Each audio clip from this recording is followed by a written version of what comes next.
Hello, beautiful souls, and welcome back to the Reclamation, a sacred space where we return to the truth of who we are, loved, worthy, whole, and wildly divine.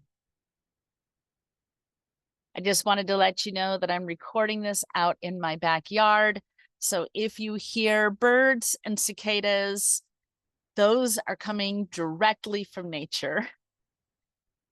So today I want to talk to you about something that touches so many of us, yet we often carry in silence, and that's shame.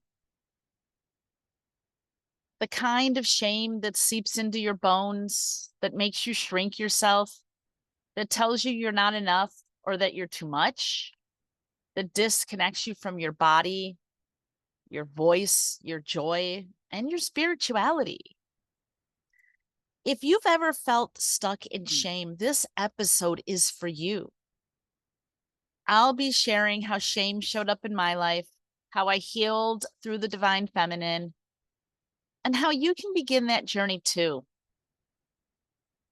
So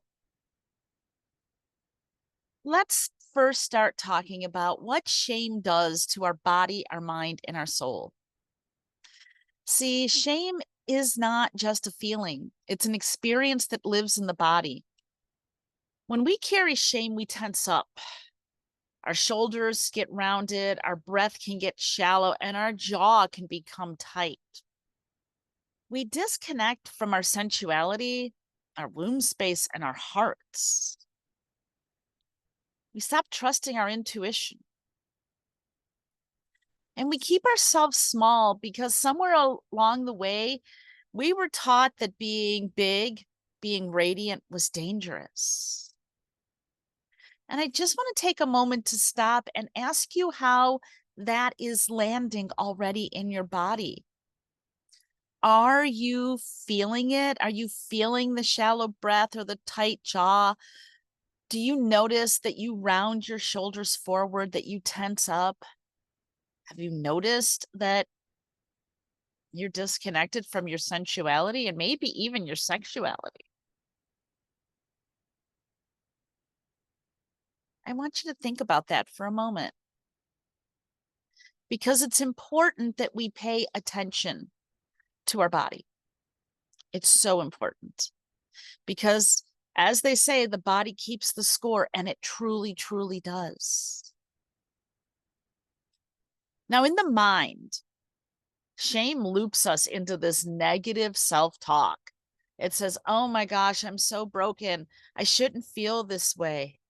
If they really knew me, they'd leave. How did I let myself get talked into that? How did I let myself end up in that situation? How didn't I see the signs?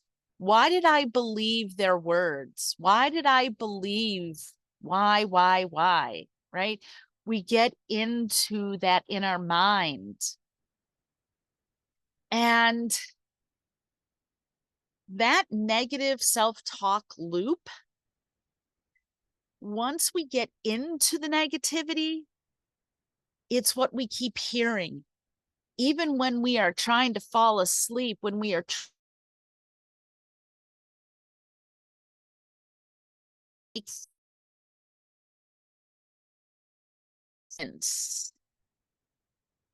it's there. It continues. And it makes us shrink. And that negative self-talk then intensifies what we feel in our body. And finally, when we feel shame in our soul, it creates this separation. It truly disconnects us from the divine, from our feminine essence, and from the part of us that is meant to be soft, intuitive, and sovereign. Because we live in this ideology of not feeling worthy enough for our angels, our spirit guides, God, to hear us, to be in communion with us, to listen to what we have to say. because we don't feel that we deserve to be heard. We don't feel that we're worthy to be heard because we must have done something so wrong to get here. And it disconnects us from our divine feminine essence. We're no longer soft. We build up this harsh outer exterior that keeps people at a distance away from us. But see, that hard exterior keeps us from reaching out. It disconnects us from our intuitive nature because we no longer trust what we hear because all we hear is the negative self-talk. So we don't believe that if we are in a time of meditation or prayer, that what is coming through is in fact divine. So we lose that trust. And shame silences us, it paralyzes us, but most of all, it lies to us. And the longer we believe those lies, the further we drift from the truth of who we are.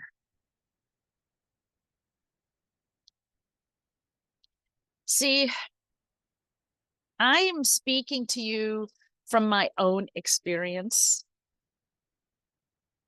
I'm not just somebody who's on here talking to you about a subject that I have never lived through, that I have never experienced, that I've never felt in my body, that has disconnected me from the divine, from my own sensuality and my sexuality. See, I know it intimately. For me personally, it began when I was young. Being bullied in junior high, and I know I've talked about this in other podcasts, but I was bullied relentlessly by 3 girls who made it their mission to tear me down, tear me apart, chew me up, and spit me out. They reminded me that I didn't belong. They reminded me that I wasn't pretty enough, I wasn't smart enough, I wasn't lovable enough. They reminded me of all of my shortcomings. They reminded me of everything that I could not do. And let me tell you, it kept me quiet. It made me a master to people pleasing and shrinking who I was to try to be liked, to try to be accepted, to try to be included. It caused me to live in fear. Fear of going out to play at recess, fear of sitting anywhere but in the front seat of the bus because I needed someone to protect me. But see, back in the day when this was happening to me in the 70s, nobody talked about being bullied. Nobody talked about the shame that comes from it. We were told to buck up, buttercup. We were taught sticks and stones will break my bones, but words can never hurt me. And let me tell you that it is the exact opposite of that.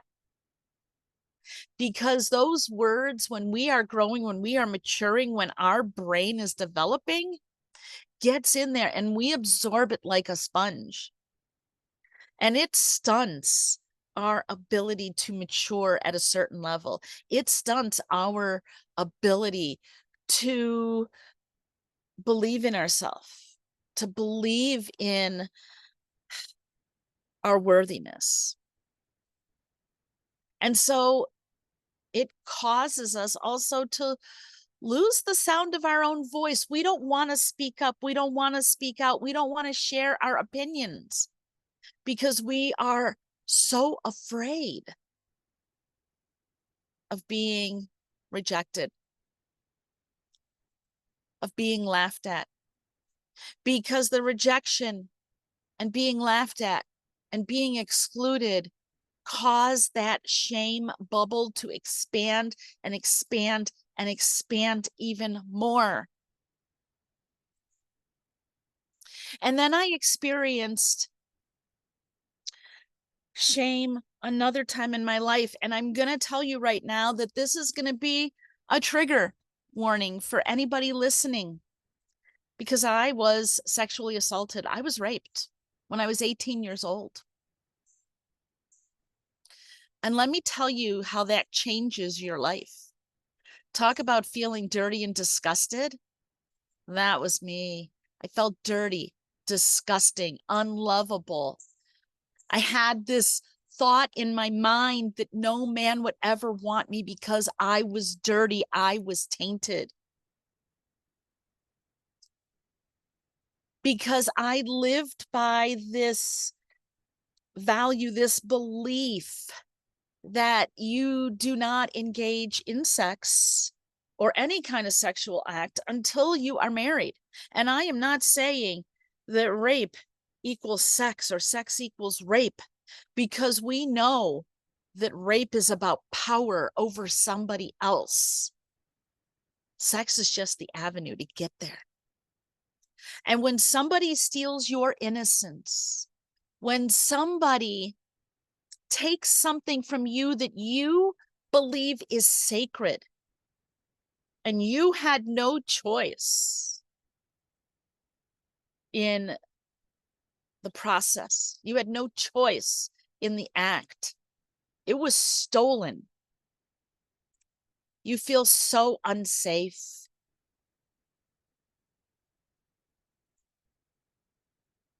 And those feelings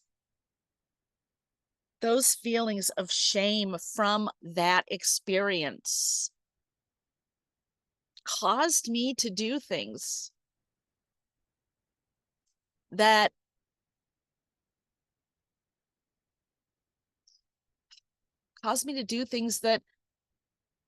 helped me to numb, because I didn't want to feel the shame. I didn't want to have the memory resurface to remind me of the shame that I felt. So yeah, I indulged in alcohol. I got high smoking weed. And I actually became a little sexually promiscuous because I believed I was already dirty and unworthy. So it doesn't matter anymore. It doesn't matter. I would disconnect from me and from my body because I didn't want to be a part of it. And I didn't feel like anything mattered about me anymore. And I became the master of disconnecting from feelings, from emotions, because of the shame. See, on the vibrational scale of our emotions, shame is at the very bottom. It is the lowest vibration we can live in, outside of being dead, which is a 0. And I think shame comes in around a 20. So when you think about it in that way, living there, when your vibration of your body is only at a 20, and the scale goes up to, I think, 1,000. I don't have it in front of me right now. But the scale, when you think about it that way, do you see how that affects who you are as a person and how you show up in your life, how you show up when you're around others? Because that is how it shuts you down, my beloved friends. It's how it shuts you down. It's how it changes you. And I lived that way for such a long time. Now, I had some experiences along the way that helped me to change and to heal a little bit. I went to a faith healer. who I didn't even tell what was wrong with me and why I was there and what I wanted healing from. But when she looked at me, she took my hands in her face and with tears in her eyes, she said, "You know, it's not your fault." And I'd never heard that before. I'd never heard that before. And that was huge because it was the words I needed to hear. See, it wasn't like I went around and told people, "Oh, by the way, I've been raped. I experienced this terrible sexual assault." No, I kept that to myself because it was shameful. I mean, how does one get themselves in a situation like that? So that shame weighed on me. And do you know what, my beloved friends? In some way, shape, or form, that stayed with me, even though I thought I had healed it over and over and over and over and over again. And then after my car accident in 2019, that changed everything for me. I found myself cracked wide open because as I was healing and releasing heavy weights energetically from my body started healing. But I realized that something deeper inside of me needed to heal.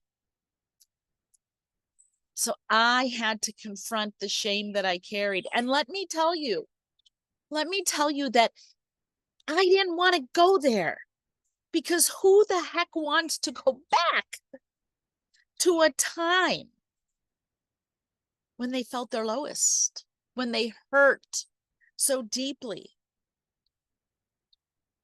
But I had to do it. So I did it. I confronted the shame. And believe me, when you go and start to confront something, it rises up in you in big ways because the universe knows what you are ready to let go of, and it will do it. And so I confronted it and I started to heal. And I also learned that I had to be willing to forgive not only the people who hurt me, like those 3 girls who bullied me or the man who stole my innocence, but I had to forgive myself.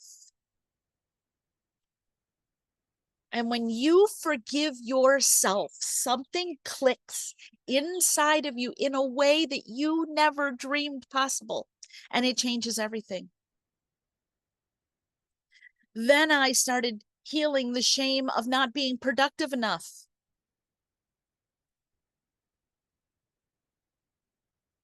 Because that car accident left me with some disabilities that stopped me from being who I was. So I had to heal from that.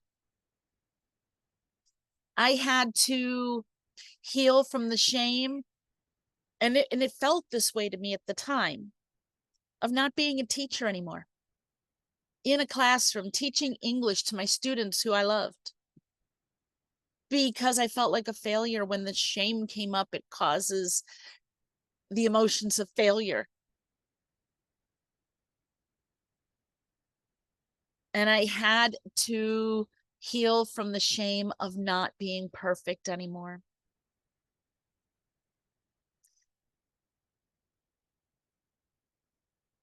Because there were wounds from the car accident that nobody can see, but they caused me not to live in a way that I was used to. And that was hard for me. But you know what else this was? This was the moment that also became a huge rebirth for me. See, I felt like the phoenix.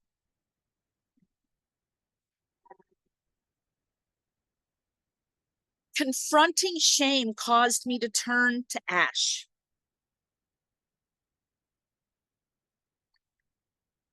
And after I confronted and I started to heal, I felt like the phoenix rising up from those ashes in the beauty of who I was.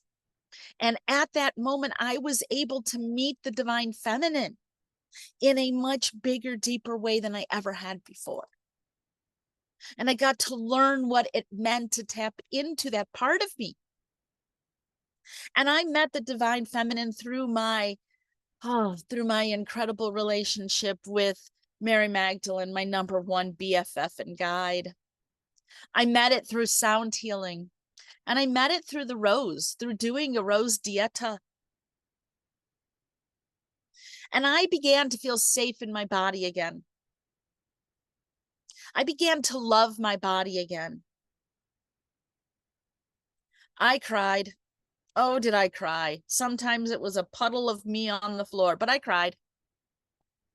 I released so much stuff, but I reclaimed a part of me that had been hidden for so long. And do you know how incredible that feels? See, shame lost its grip on me the moment I realized that I am not my past. I am not my pain. I am a sacred woman reclaiming her wholeness. And that is huge.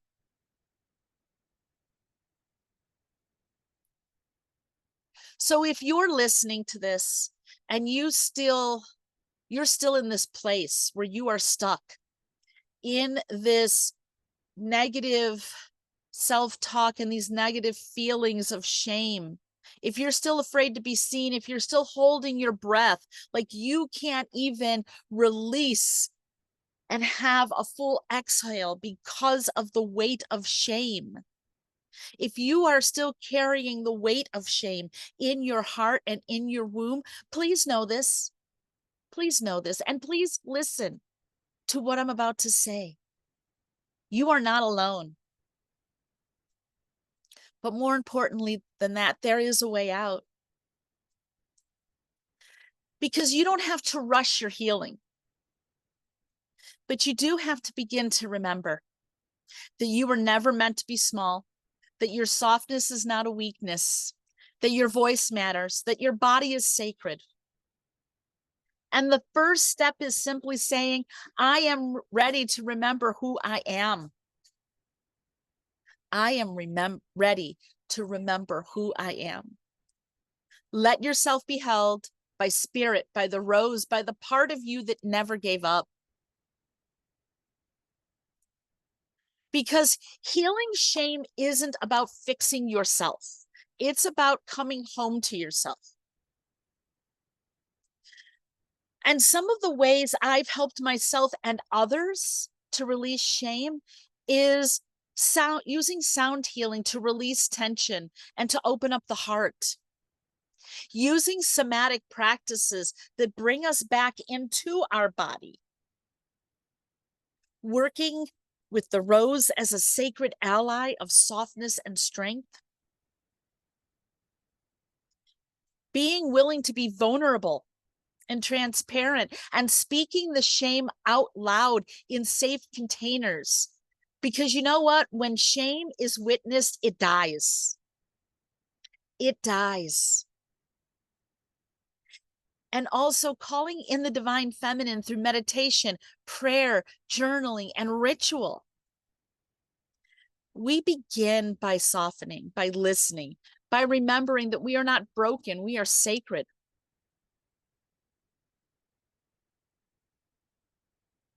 So I want you to take a moment and close your eyes right now. Maybe place one hand over your heart and one hand over your womb space. And I want you to take a deep breath in and out. And I want you to breathe into everything I say here. You are not too much. You are not broken. You are not alone. You are a divine being. You are the rose, and you are allowed to rise. You are allowed to embody the divine feminine to its fullest extent. You are allowed to use your voice again. You are allowed to reclaim that part of you. I want to thank you so much for being here and listening to me today. I want to thank you so much for tuning in and listening. If this episode touched your heart, I would be so honored if you would share it with a sister who might need this message. And if you are ready to walk the path of softness, healing, and sacred remembrance, please reach out. You are so welcome here. In fact, starting Saturday, the 27th, I am offering a 7-day devotional journey with the rose in something called a rose dieta, where we sit in presence with that energy. And the rose has one of the highest vibrations.